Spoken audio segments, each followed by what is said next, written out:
बिस्मिल्लाहिर्रहमानिर्रहीम, अस्सलाम वालेकुम। आज 15 सितंबर है, दिन है इतवार का। छुट्टी के दिन भी हुकूमत की दौड़ें लगी हुई हैं, इनके हवारियों की दौड़ें लगी हुई हैं। समझ नहीं आ रही, सारी रात ये लोग सो नहीं सके, तकिए में मुंह देकर करवटें लेते रहे होंगे। इनको समझ नहीं आ रही कि करना क्या है। अभी तक सिर्फ और सिर्फ नाकामी है, रुसवाई है, परेशानी है, लेकिन फिर भी आप देखिए दौड़ें लगी हुई हैं, कभी एक जगह कभी दूसरी जगह। शहर इक़्तिदार में इस वक्त सिर्फ खबरें ये गर्म है कि हुकूमत की भाग दौड़ देखने वाली है। फजलुर रहमान साहब के पास कभी कोई एक जा रहा है, कभी कोई दूसरा जा रहा है। वजह क्या है कि आईनी तरमीम हर सूरत लानी है, क्योंकि इनको अपना इक़्तिदार अब जाता नजर आ रहा है।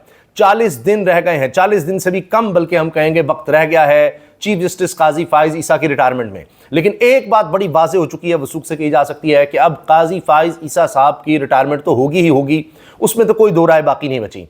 अब बाकी जजेस को किस तरह कंट्रोल करना है, मंसूर अली शाह का रास्ता किस तरह रोकना है कि वो ना आए, क्योंकि वो बिके नहीं, वो झुके नहीं, वो मैनेज नहीं हो सके, तो उन्होंने मुदाखलत बर्दाश्त करने से इनकार कर दिया है। लिहाजा उनका रास्ता किस तरह रोकना है, आज़ाद आईनी जजेस का रास्ता किस तरह रोकना है। अब हो यह रहा है कि कभी काबीना का इजलास मुलतवी होता है, कभी पार्लियामेंट का इजलास मुलतवी होता है। हत्ता के फजलुर रहमान साहब के पास ये गए हैं। बड़ी खबर आपको दे रहा हूं, बड़ी खबर। फजलुर रहमान साहब ने कहा कि आप आईनी मुसव्विदा तो दिखा दें कि जो आइन में आप तरामीम करना चाहते हैं, तो वही नहीं ये दिखा सके। इनको खुद नहीं पता कि कौन कौन सी इन्होंने तरामीम करनी है। जो अब तक चीजें गर्दिश कर रही हैं वो ये है कि अच्छा, काजी फाइसा की एक्सटेंशन तो गई, यानी जजेस की उम्र बढ़ाने की बात खत्म। अब बात हो रही है कि 5 सीनियर तरीन जजेस में से कोई एक चीफ जस्टिस हम चुनेंगे, अपनी मर्जी का, हुकूमत जो चाहेगी उसको लगाएगी। इसके अलावा अब यह भी खबर चल रही है कि 63A पहले हम बदल देते हैं, डिफेक्शन क्लॉज खत्म कर देते हैं, ताकि लोटे आ सकें और हॉर्स ट्रेडिंग हो सके, लोगों को इधर उधर कर सकें। अच्छा, ये जो भी कर लेंगे मैं आपको बताऊंगा। पहले तो मैं इनकी सोच बता रहा हूं, उसके बाद बताऊंगा कि ये सब करके भी इनकी हार किस तरह से यकीनी है, शिकस्त किस तरह से यकीनी है, वो मैं आपसे अर्ज करूंगा। सिर्फ मैं आपसे इतना अर्ज करता हूं इशारतन कि जो सुप्रीम कोर्ट की अब वजाहत आई है, जो वजाहत मांगी गई थी फैसले की, मखसूस नशिस्तों के फैसले की, उस वजाहत के बाद अब ये जो भी कर लें तो सुप्रीम कोर्ट से मामला स्ट्राइक डाउन हो जाएगा, उड़ जाएगी जो भी आईनी तरमीम लाएंगे। मैं अर्ज करता हूं कैसे। देखिए, मौलाना साहब के पास बिलावल भुट्टो जरदारी भी जा रहे हैं। बिलावल भुट्टो जरदारी मौलाना साहब को पसंद नहीं करते, वो मजहबी रुझानात की वजह से कुछ उनके ख्यालात उनसे उस तरह से नहीं मिलते कई चीज़ों पर। तो आप देखेंगे बिलावल साहब कई दफ़ा वाज़ेह तौर पर इख्तलाफ भी करते हैं मौलाना से। एक वक्त था जब मौलाना फजलुर रहमान साहब इमरान खान के खिलाफ मजहब कार्ड इस्तेमाल करना चाहते तो बिलावल ने उनको वहीं पर टोका था। अच्छा, जरदारी साहब होकर चले गए। शहबाज शरीफ साहब 2 दफ़ा मिल चुके हैं, कभी किसी को भेज रहे हैं, कभी किसी को भेज रहे हैं, लेकिन अभी तक बात नहीं बनी। रात गए तक मुलाकातें होती रही हैं। अब कहा जा रहा है पहले काबीना के सामने पेश किया जाएगा आईनी मुसव्विदा। अब यह कि जी पहले हम लोटा क्रेसी को फरोग दे दें, उसके बाद हमें जरूरत नहीं रहेगी। मौलाना साहब को मनाने का मतलब यह है कि मौलाना साहब के वोट के बगैर ये लोग आईनी तरमीम नहीं ला सकते। अच्छा, अब इन्होंने जितने तरीके इंसाफ के लोग मैनेज किए थे, जिनको आज़ाद कहा गया है, अब इलेक्शन कमीशन कह रहा है हमने तो अभी तक आज़ाद डिक्लेयर किया हुआ है, हुकूमत भी कह रही है कि जब तक इलेक्शन कमीशन नोटिफिकेशन नहीं दे सकता वो आज़ाद ही होंगे।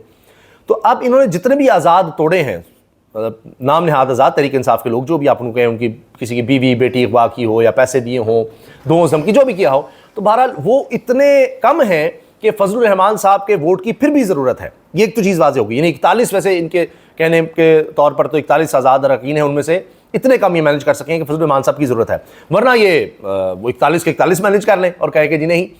अच्छा, वो अब वजाहत आ चुकी है सुप्रीम कोर्ट की कि वो तहरीक इंसाफ के लोग हैं, अगर वो वोट कास्ट करेंगे भी तो उनका वोट ही काउंट नहीं होगा, कहानी खत्म हो जाएगी। अब ये कितनी अजीब बात है कि अभी तक किसी को पता ही नहीं कि क्या होना है। फरतुल्लाह बाबर साहब पाकिस्तान पीपल्स पार्टी के सीनियर रहनुमा एक्स पर पोस्ट करते हैं, ट्वीट करते हैं कि इसहाक डार को भी नहीं पता कि जी आईनी तरमीम क्या लानी है। ये तो हाल हो गया है। अब ये कह रहे हैं कि एक कॉन्स्टिट्यूशनल कोर्ट ले आते हैं हम अलग से, सुप्रीम कोर्ट के पैरेलल एक अदालत ले आते हैं जिसमें 5 जज होंगे और उसका चीफ जस्टिस भी सुप्रीम कोर्ट से ही हम ले लेते हैं, ताकि सुप्रीम कोर्ट को काबू किया जा सके कि भाई आईनी चीजें वहां पर आएंगी और सुप्रीम कोर्ट हमें नहीं गिरा सकेगी, हम वहां पर अपने बंदे मैनेज करके लगा लेते हैं कि जी ये अदालत अलग से है। ये एक आईनी तरमीम ले आते हैं।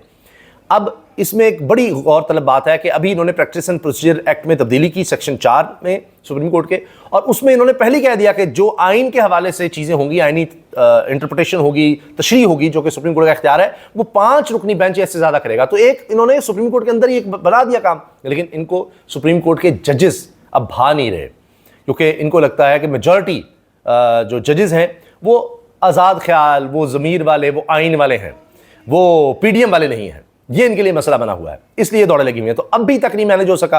कभी काबीना का इजलास मुलतवी हो रहा है, कभी पार्लियामेंट का इजलास मुलतवी हो रहा है, जी अभी हमारे पास नहीं है। ये दौड़े भी लगा लें। अभी देखिए इन्होंने किस तरह इलेक्शन कमीशन के साथ मिलकर रहीम यार खान का भी इलेक्शन सारा रिग करके जीत लिया। इलेक्शन कमीशन का किरदार पाकिस्तान की तारीख में जितना घिनौना रहा है, इस दफ़ा तारीख में कभी किसी इदारे का नहीं हुआ होगा। 90 दिन के अंदर इलेक्शन नहीं करवाए इन्होंने। उस वक्त कहा नहीं जी पैसे नहीं है, फलां नहीं है, सिक्योरिटी नहीं है। उसके बाद सब कुछ आ गया था जब काजी फैसल साहब चीफ जस्टिस बने थे, सब कुछ हो गया था। फिर कितनी 2 नंबरी है। उसके बाद फिर इन्होंने खुद से तहरीक इंसाफ को पार्टी ही नहीं माना, उनके लोग इगवा होते रहे, जो भी होता रहा, इलेक्शन कमीशन ने वो काम किया। काजी फैसल तक ने कहा कि जी मैंने बल्ले का निशान जरूर छीना था, पार्टी खत्म नहीं की थी। वो अब भी इलेक्शन कमीशन कह रहा है कि हम नहीं मानते, हम इनके इलेक्शन को भी नहीं मानते, और आप जो वजाहत दे रहे हैं उसको भी नहीं मान रहे कि जी वो जारी ही नहीं करते, हम क्या कर लेंगे। ये केओस है। यानी इलेक्शन कमीशन अब तालिबान बन चुका है कि पाकिस्तान के आइन को नहीं मान रहा, पाकिस्तान की सुप्रीम कोर्ट को नहीं मान रहा और अपनी मर्जी कर रहा है।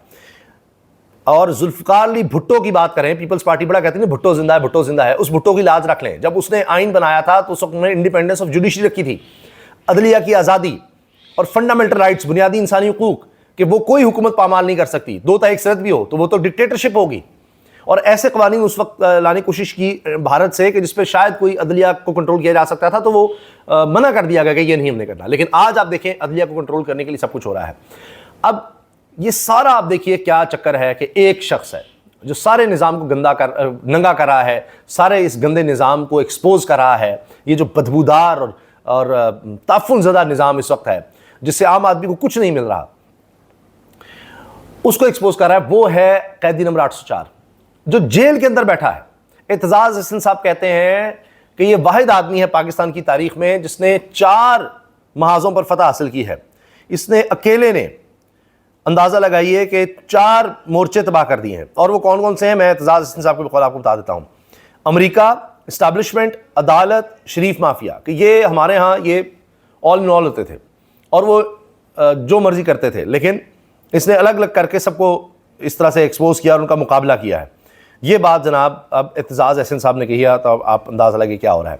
बहरहाल अभी तक एक और ख़बर ये आई है ताज़ा कि फजलुर रहमान साहब से तहरीक इंसाफ ने कहा है कि आपने जो भी फैसला करना हो हमें इत्मीनान में लेकर कीजिएगा। कुछ आइनी तरमीम फजलुर रहमान साहब कह रहे हैं यार मानने वाली भी हो सकती हैं, तो आप भी थोड़ा साथ दे दें। तो अभी ये बातचीत चल रही है। लेकिन मैं आपसे अर्ज़ कर रहा हूँ कि अब ये कुछ भी करेंगे, सुप्रीम कोर्ट को कंट्रोल करने की किसी भी तरह से कोशिश करेंगे तो वो स्ट्राइक डाउन हो जाएगी। और ये कहना कि हम सुप्रीम कोर्ट के फैसलों को नहीं मानते, हम ये जनाब हॉर्स ट्रेडिंग करके 63A ख़त्म करके या कोई और बहाना करके आइनी अदालत बना लेंगे, 5 जजेस को ले आएंगे, नए अपने जजेस तैनात कर देंगे, ये चलना नहीं है काम। और इसी वजह से आप देखिए कभी इधर कभी उधर इनके सर पर डंडा है जो इनको पड़ रहा है, और दूसरा इनको इक़्तिदार की हवस खाई जा रही है, इनको इक़्तिदार हाथ से जाता नजर आ रहा है, इसलिए इनकी दौड़ें लगी हुई हैं। फजलुर रहमान साहब को बना लो, तहरीक इंसाफ के लोग उठा लो, आप जो मर्जी कर लें। आपके अपने लोगों को नहीं पता कि आइनी तरमीम क्या है, कहाँ से आ रही है, ना उस पर डिबेट ना कुछ पता, जिससे मुल्क चलना है। इन्होंने अपनी ज़ात के लिए, ज़ाती हवस के लिए मुल्क को तबाह बर्बाद कर दिया है। अब तक पिछले 2.5 साल में, लगभग 2.5 साल हो गए इनको, अप्रैल से लेकर 2022 से लेकर 2.5 साल हो गए हैं इस सेटअप को, इस PDM को, इस हुकूमत को। निगरान भी नहीं कही था सेटअप। 2.5 साल में एक इन्होंने कानून अवाम के लिए नहीं बनाया जो पार्लियामेंट का काम है। नैब तरामीम से लेकर आप देखें, इलेक्शन कमीशन के जी रिटायर्ड जजेस लगा देगा, इलेक्शन डिले कर देने हैं, इस्लामाबाद में बल्दियाती इलेक्शंस ना हो, आप देख लें, अभी भी आज देख लें, जितनी आइनी तरमीम ये करने जा रहे हैं या कानून बनाने जा रहे हैं, कोई करारदाद पास करें, कुछ भी कर रहे हैं, सिर्फ और सिर्फ अपनी ज़ात के लिए, अपने इक़्तिदार के लिए। और इसी वजह से मुल्क का आप ये हाल देख रहे हैं। और ये जो भी कर लेंगे आप देखिएगा फारिग हो जाना है। अल्लाह हाफ़िज़।